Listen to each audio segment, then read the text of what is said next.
이거 신기해서 사봤는데 좀 불편하네?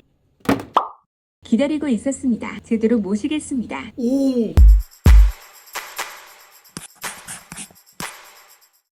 안녕하세요, 이서빈입니다. 이걸 또 사버렸습니다. 대략 3년 전쯤 리뷰했던 모키보라는 키보드가 하나 있었는데, 그 당시 이것도 스타트업이다 보니까 1세대 제품이 출시했을 때 좀 부족한 점이 많고 가격 대비 아쉬운 점이 많았습니다. 그리고 나서 이번에 모키보에서 2세대 키보드가 출시했다는 소식을 듣게 되었고, 1세대를 써본 유저로서 2세대도 기대되었기 때문에 바로 질러버렸습니다. 가격은 129,000원으로 사실 이제 무선 키보드 중에서는 꽤 비싼 편에 속하는 녀석이에요. 사실 뭐 가성비적인 측면에서는 로지텍 K380 이기기에는 어렵다고 봐요. 근데 왜 129,000원에 되는 이 비싼 키보드를 왜 기다렸냐? 왜냐면 이 키보드는 특별한 기능 한 가지가 있는데, 이유라면 우리가 태블릿을 들고 다닐 때 키보드와 마우스를 따로 들고 다니면 이제 부피랑 무게가 크게 증가하잖아요. 근데 얘는 이제 키보드에 터치 센서가 들어간 녀석이기 때문에 키보드로도 사용할 수 있지만 터치패드로도 사용할 수 있는 녀석이라서 1세대를 쓰면서 그것에 대한 가능성을 받고 2세대도 기다려왔던 이유도 그중 하나입니다. 그러한 점에서 본다면 가격이 그렇게 나쁘지 않다고 생각해요. 왜냐면 애플에서 매직 키보드가 나오고 매직 키보드 폴리오가 나오잖아요. 분명 써보면 이러한 제품은 또 와, 진짜 정품은 진짜 정품이구나 라는 생각이 들 정도로 뭐 키감이나 퀄리티 진짜 미친듯이 좋긴 해요. 다만 그러한 좋음에 비해 단점이 두 가지 존재하는데, 첫 번째로 무진장 비싸다는 점. 제일 싼 건 스마트 키보드가 24만원, 27만원짜리가 있는데, 그러한 제품들은 키감이 좋다라고 하기에는 좀 애매하긴 해요. 그 위에 단계를 구입하려면 매직 키보드 폴리오, 매직 키보드까지 가야 되는데, 그러한 제품의 가격은 38만원, 45만원으로 거의 웬만한 태블릿 값 하나는 줘야 구입할 수 있습니다. 그리고 두 번째 단점은 휴대용 제품인데 무게가 많이 무겁다는 것이죠. 그렇다 보니 많은 사람들이 매직 키보드가 좋은 것은 알지만 가격과 무게 때문에 포기하는 케이스가 많았고, 이로 인해 여러 서드파티 제품들이 생겨나기 시작했죠. 자, 이제 본론으로 들어가서 이제 모키보 2세대 키보드를 살펴보자면, 이번 제품은 조금 재밌기도 해요. 일반적으로 우리가 무선 키보드를 구입하면 얘처럼 그냥 키보드가 달랑 들어있잖아요. 근데 얘는 따로 커버를 분리할 수 있는 게 아니라 커버 일체형으로 이번에 출시했더라고요. 처음에 얘를 받고 나서 가장 만족스러운 부분이 하나 있었습니다. 엄청나게 가볍다는 거예요. 스펙상 무게가 256g, 로지텍의 K380이 423g, 매직 키보드가 인치수에 따라서 595g, 710g까지 나가잖아요. 그에 비해 얘는 커버를 포함하더라도 200g 중반대로 굉장히 가볍더라고요. 그리고 이번에 커버가 왜 포함되어 있냐 생각해보니까 태블릿이랑 스마트폰이랑 함께 쓰기 좋은 제품이잖아요. 그래서 여기 보면 이제 처음에 여기 이제 구멍이 뚫려 있는데, 이 구멍이 무엇인고 해서 이제 뭐 애플 펜슬을 거는 건가 이렇게 생각했는데, 알고 보니 얘를 이렇게 접잖아요. 맥세이프처럼 딱 붙으면서 이렇게 자석으로 붙는 것도 편하고, 아이패드 프로 12.9인치 얘를 딱 거치하잖아요. 지금 거치하면 쓸 때는 뭐 크게 문제가 되진 않아요. 하지만 화면을 좀 터치하다 보면 이렇게 쉽게 넘어간다는 점. 요거는 갤럭시 탭 S8 울트라도 동일한 현상이 있었고, 아마 아이패드 11인치 때까지는 좀 괜찮게 사용할 수 있고, 12.9인치를 사용한다고 했을 때 화면을 터치하지 않고 여기서 사용한다면 뭐 괜찮게 쓸 수 있는 정도로 거치가 된다. 그리고 또 좋은 점이 이제 커버가 달려있기 때문에 얘가 이제 자석으로 붙어 있잖아요.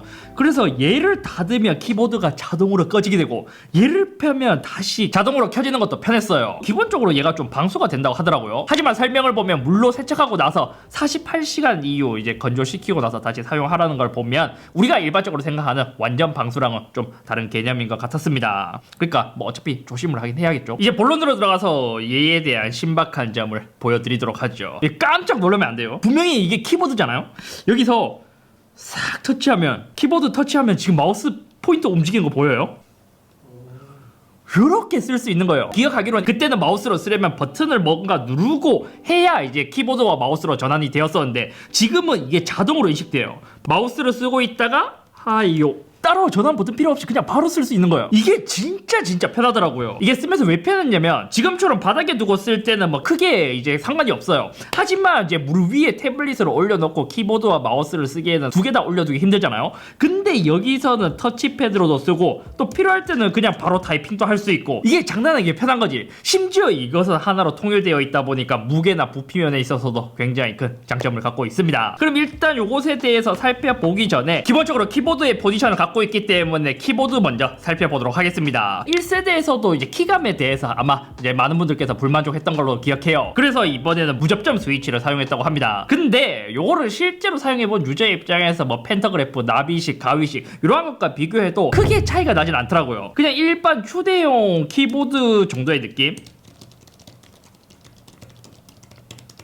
그냥 그냥 일반 진짜 딱 그 휴대용 키보드의 느낌이에요. 다르게 생각하면 14만원 정도 되는 키보드 치고는 기감이 좋다고 할 수 있는 수준은 아닙니다. 물론 1세대에 비해서는 크게 개선된 것도 맞고 로지텍 키스2고보다는 훨씬 더 좋기는 하지만 뭐 일반적인 키보드에 비해서는 좋지 않다는 것이죠. K380과 비교하자면 얘가 더 좋긴 하고요. 다른 휴대용 키보드와 비교하자면 키캡이 커서 오타율에 있어서는 적응하니까 크게 뭐 나진 않았는데 너무 이 키캡 사이사이가 너무 다닥다닥 붙어있기 때문에 터치패드 기능 때문에 키캡 간의 구분이 확실하지 않아서 여기서 오는 단점은 존재했습니다.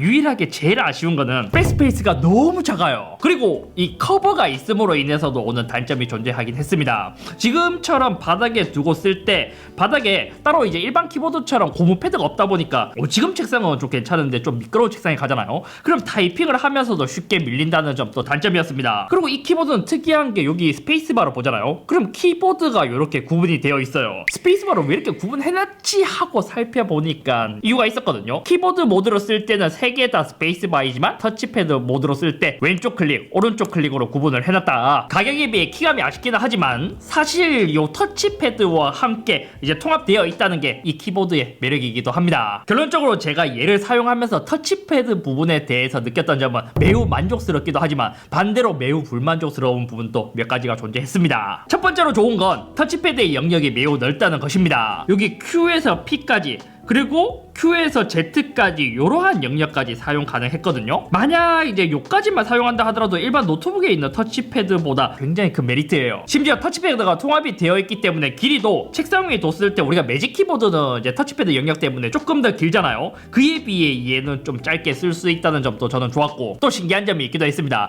요게 왼손과 오른손잡이를 또 구분하더라고요. 예를 들어 이제 만약 내가 왼손을 이렇게 A부터 Z 영역에 두고 사용을 하고 있다가 예를 들어 한번 보여드리겠습니다. 왼손은 그대로 둔 채 오른손에서 움직이게 된다면 마우스로 바로 사용할 수 있도록 왼손잡이, 오른손잡이 영역을 반으로 쪼개놨었습니다. 그러니까 왼손이 A부터 F 영역에 있더라도 오른손 영역은 J부터 인식을 했어요. 여기서도 만약에 이제 GH 여기가 이제 약간 좀 이제 중간 구분점처럼 보였거든요. 만약 오른손잡이라면 분명히 오른손으로 마우스로 움직이기 때문에 이렇게 구분을 했나 싶어서 확인해보니까 실제로 왼손과 오른손의 영역을 나눠놨었고 기본 세팅이 오른손잡이, 왼손잡이 세팅으로도 바꿀 수 있게 만들어 놨더라고요. 심지어 여기서 재밌는 게 뭐냐면 그냥 한 손가락으로 마우스 포인터처럼 또 쓸 수 있지만 또 두 손가락으로 하는 멀티터치도 지원을 하더라고요. 멀티터치는 OS에 따라 조금씩 다른 것 같았고 제가 테스트하기로 아이패드에서는 세 손가락까지 인식을 했습니다. 기본적으로 두 손가락으로 스크롤 같은 거는 정상적으로 모두 인식을 하고 두 손가락으로 이렇게 터치하면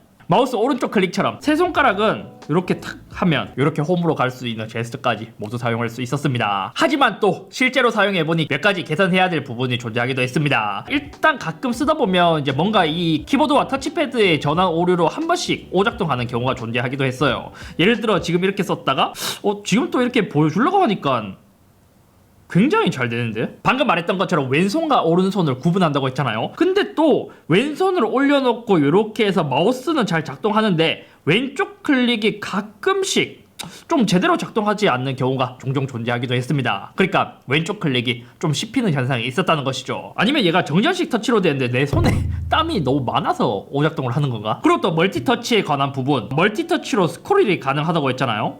근데 이게 약간 뭔가 마우스에서 쓰는 것과 달리 트랙패드와 달리 조금 끊기는 현상이 있기도 했어요. 약간 좀 부자연스러운 거 보이나요?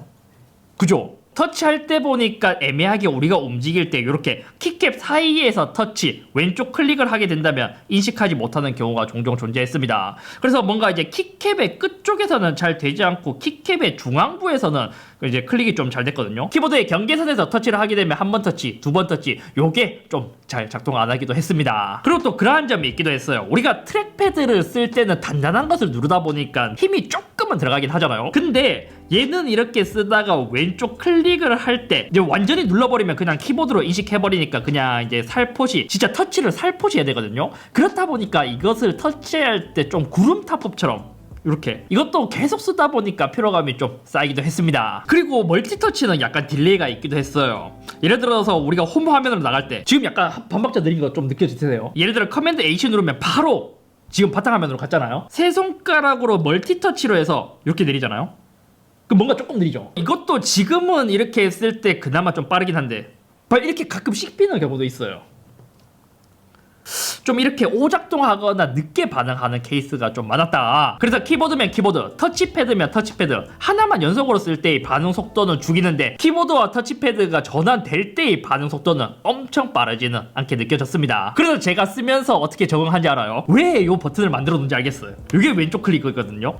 이렇게 쓰다가 그냥 얘로 터치해요. 왼손으로. 이렇게 하면 좀 빠르게 쓸 수 있더라고요. 아무튼 제가 얘를 며칠 동안 사용해보니까 데스크탑, PC에서 사용한다고 생각하면 분명 여러 부분에서 좀 아쉽긴 한데 휴대성을 가지면서 키보드와 마우스가 합쳐져 있다고 생각한다면 매우 괜찮은 제품이었습니다. 연동성은 또 의외로 좋더라고요. 키보드를 보면 알겠지만 여기서도 맥과 윈도우에 대한 표시가 모두 되어 있고 또 블루투스도 동시에 최대 3대까지 연결이 가능했습니다. 근데 요것에 대해서도 아니 이거는 사실 이제 다른 키보드보다 훨씬 더 좋다라고 생각된 게 뭐냐면 얘가 멀티 OS를 모두 완벽하게 지원한다는 점이에요. 여기서도 보면 OS라는 버튼이 있고 아이패드와 iOS를 지원하고 안드로이드, 삼성 덱스, 윈도우, 맥 OS. 와, 난 5개까지 지원하는 거는 또 처음 보는데요. 그리고 진짜 더 테크충 같은 게 뭔지 알아요? 이게 지금 제가 1번에 아이패드를 등록해놓고 2번에는 맥 OS로 했거든요. 파란색으로 바뀌어. 블루투스 연결마다 그 OS에 대한 프로필도 저장하고 있어요. 그래서 iOS, 맥OS, 안드로이드 의외로 사소한 것 같지만 실제로 쓸 때는 되게 편해요. 근데 또 이제 약간 좀 계산해야 될 점이 뭐냐면 제가 맥OS를 쓸 때 이렇게 쓰잖아요. 이때 맥에서 단축키가 커맨드 W로 누르면 이제 창이 닫히고 해야 되는데 지금 여기 그려져 있는 거는 정상인데 실제로 써보면 키가 반대로 또 되어 있어서 이러한 디테일에서는 조금 아쉬웠다. 긍정적으로 보자면 처음에 구입하자마자 업데이트를 하라는 걸 보면 키보드도 나중에 추후 업데이트를 할 수 있도록 만들어진 것 같았거든요. 그래서 저는 나중에 얘가 키보드가 바뀐 것 그리고 터치패드를 쓸 때 이 전환 간의 속도 그리고 씹힘만 줄어든다면 엄청 좋은 휴대용 키보드가 될 수 있지 않을까 싶어요. 제가 이번 모키보 2세대를 써본 경험을 공유해보자면 처음에는 우리가 이러한 제품을 보지 못하다 보니 익숙해질 때까지 적응이 필요하다는 것이 단점이긴 하지만 키보드와 마우스 일체형을 찾는 사람들에게는 괜찮은 제품인 것 같았습니다. 하지만 그러한 부분이 있기도 했어요. 우리가 이제 실제로 만져보기 전에 상품 페이지에서 봤을 때는 구입하기 전에 봤을 때는 터치패드, 키보드가 모두 이제 통합되어 있다고 생각한다면 너무 편한데? 라고 생각하잖아요. 근데 우리가 다른 곳에서도 이러한 개념을 접해봤다면 이제 어느 정도 이것에 대한 감이 생길 수도 있는데 이러한 제품이 없다 보니 그 기대감에 비해서는 실망을 할 수도 있어서 사실 제가 얘를 좀 이제 강추하기에는 약간 어렵고 오프라인 매장이 있으면 실제로 한번 써보고 구입하시는 것을 권하고 싶습니다. 좀 정리를 해보자면 데스크탑 용도로 이제 여러가지 기기를 쓰려고 구입하는 것은 비추이고 태블릿과 함께 키보드와 마우스를 자주 같이 들고 다니는데 매직 키보드는 비싸고 무거워서 싫고 키보드와 마우스를 둘 다 들고 다니기에 좀 이제 부피나 휴대성 그 무게에 대해서 부담스럽다고 느끼신 분들은 좀 고민해볼 만한 제품이지 않을까 싶습니다. 1세대는 사용하면 사용할수록 이게 좋기도 하지만 단점이 더 많았기 때문에 사실 이제 가면 갈수록 쓰기 싫어졌다면 2세대는 개인적으로 좀 많은 부분들이 개선되었기 때문에 개인적으로 꽤 만족하면서 사용하고 있습니다. 아무튼 오늘 여기까지며 아마 1세대가 출시하고 한 3년 정도 지나고 나서 지금 2세대가 출시되었는데 지금 이 정도로 많이 개선되었다면 완전 강추할 수 있는 수준은 아니지만 한 3세대, 4세대까지 가게 된다면 나중에는 이러한 키보드가 훨씬 더 좋아질 수 있겠는데요? 제품 자체만 놓고 봤을 때는 1세대가 퀄리티는 더 좋은 것 같아요. 빌드 퀄리티도 얘네들이 더 깔끔하고 뭔가 이 경계선도 이제 조금 좁아갖고 좀 더 좋거든요. 얘네들은 살짝은 더 띄어져 있어요. 그리고 뭔가 이제 좀 캐주얼한 느낌? 얘네들은 진짜 핏감이 엄청난 그런 제품인 것 같아요. 근데 또 실제로 사용해보면 사용성은 2세대가 훨씬 더 많이 좋아졌고요.